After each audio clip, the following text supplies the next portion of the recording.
Il y a une question diverse à l'ordre du jour, comme le veut le règlement intérieur, qui est posée par Monsieur Gauthier-Boucher, c'est ça? Je vous passe la parole, Monsieur Gauthier-Boucher. Appuyez sur le micro, s'il vous plaît.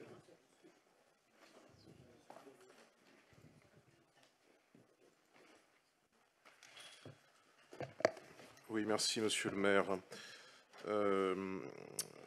Notre question portera sur la possibilité, la potentialité que la ville éventuellement communique auprès de ses administrés concernant le référendum qui est actuellement cours au sujet du caractère de service public national de l'exploitation des aéroports de Paris.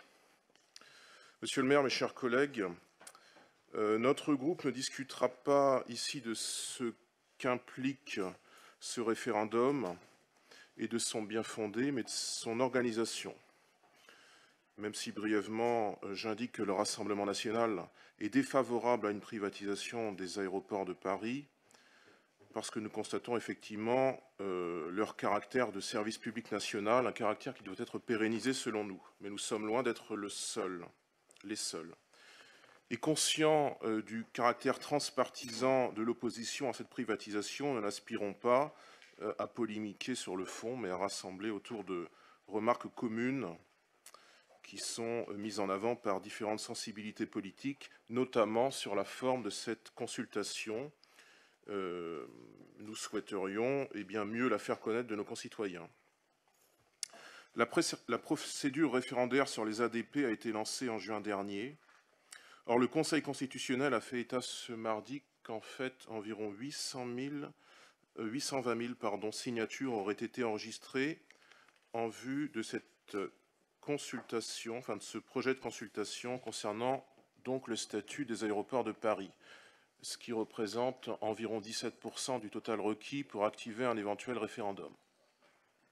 Sur cette question, le gouvernement nous semble adopter une attitude double, parce que d'un côté, le président de la République, Emmanuel Macron, a fait savoir le 24 avril, à la suite du grand débat national, qu'il comptait abaisser le seuil du référendum d'initiative partagée à 1 million de signatures, soit le quart du seuil actuel.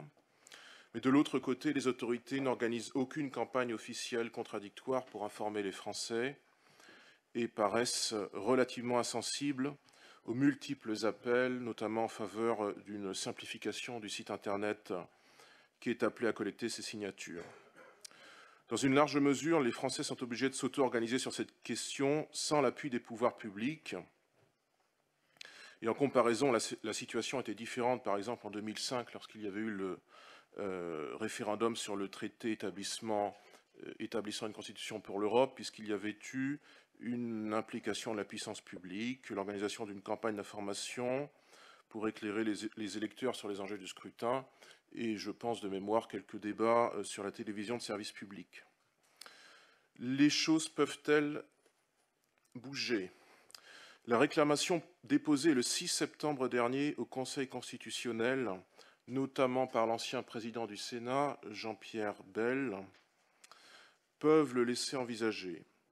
Mais cela est peu et cela arrive tard. La dite réclamation a toutefois la clairvoyance de comparer le grand débat, je cite, surmédiatisé pendant des semaines, à un projet de référendum sur les ADP qui souffre d'être invisible et ne suscite, je cite encore, aucun investissement ou aucune information officielle, parce que à l'initiative de l'opposition. À la marge et pour conclure, il nous semble possible éventuellement de corriger les manquements gouvernementaux concernant l'organisation de ce référendum par une communication à l'initiative des collectivités locales. Des communes commencent à le faire et Saint-Nazaire le pourrait aussi, à condition bien sûr, naturellement, que sa démarche soit impartiale, à plus forte raison compte tenu de la période de campagne municipale. Monsieur le maire, c'est fort de ces constats que notre groupe d'élus a adressé mardi soir à vos services la question suivante, demandant si la ville de Saint-Nazaire compte-t-elle communiquer auprès de ses administrés sur l'organisation de ce vote et si oui, selon quelles modalités. Le RN serait pour sa part favorable à une information par voie de communication municipale comprenant un affichage neutre de stricte information couplé à des rappels mensuels dans notre bulletin municipal Saint-Nazaire Magazine. Voilà. Monsieur le maire, chers collègues, merci de votre écoute.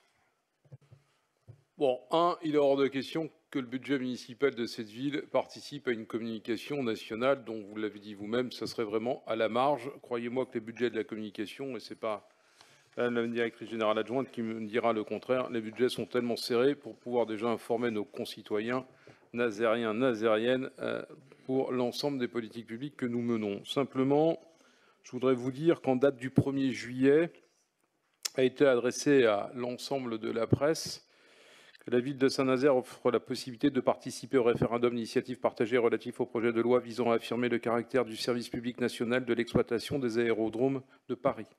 Un ordinateur est installé dans le hall de l'hôtel de ville, vous pourrez le vérifier en descendant, permet d'accéder au site du référendum d'initiative partagée pour déposer son soutien à la proposition de loi référendaire. Un document papier est également disponible auprès de l'accueil, et ce jusqu'au 12 mars 2020, date de clôture de ce référendum. Il est nécessaire de se munir d'une pièce d'identité pour accéder à ces deux supports, et il y a les horaires d'ouverture dont je vous fais grâce. Et nous rajoutons en plus le lien avec l'adresse www.referendum.intérieur.gouv.fr. Et vous avez la photo ici, et il suffit de descendre pour trouver l'ordinateur avec le panneau qui est joint. La ville de Saint-Nazaire met à disposition un poste informatique et un document CERFA pour le référendum d'initiative partagée sur l'aéroport de Paris. Vous avez donc tous les éléments. Ces éléments ont été communiqués à la presse le 1er juillet 2019 à 12h56 et 56 secondes. Voilà, monsieur. La séance de ce conseil municipal est close et vous venez de battre un record puisque nous avons passé plus de 8 heures. Bonne soirée à vous.